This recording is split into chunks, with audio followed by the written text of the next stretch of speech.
যে কোনো অবস্থায় এ ধারা অব্যাহত রাখতে হবে, যোগ করেন তিনি।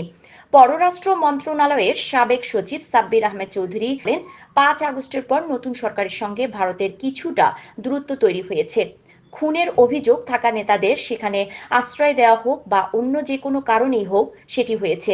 এখন ইলিশ প্রথম দিকে ভারতে রপ্তানির অনুমোদন কেন দেওয়া হলো না সেটার ক্ষেত্রে দেখতে হবে আমাদের চাহিদা আর উৎপাদন কতটুকু। চাহিদা যদি বেশি হয় সেক্ষেত্রে তো অন্য দেশে রপ্তানি করা কঠিন। ভারতও কিন্তু কোনো পণ্যের উৎপাদন কম হলে রপ্তানি বন্ধ রাখে। সুতরাং এটিকে অন্যভাবে দেখার সুযোগ নেই। তিনি বলেন, ভারতে ইলিশ পাঠানোর ফলে কিছুটা ভালো মনোভাব তৈরি হতে পারে বলে মনে করি। সম্পর্ক উন্নয়নে একে অপরের মধ্যে বিনিময়ের বিষয়টি গুরুত্বপূর্ণ।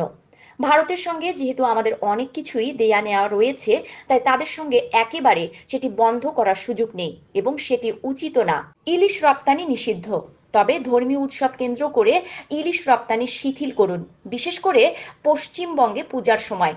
রপ্তানি উন্নয়ন ব্যুরোর তথ্য অনুযায়ী 2022-23 সালে বাংলাদেশ আয় করেছে $13.22 মিলিয়ন, যা গত অর্থ বছরের 11 মাসে নেমে এসেছে $7.75 মিলিয়ন। মৎস্য অধিদপ্তরের তথ্য অনুসারে 2022-23 অর্থ বছরে বাংলাদেশে মোট 5,71,342 টন ইলিশ উৎপাদন হয়।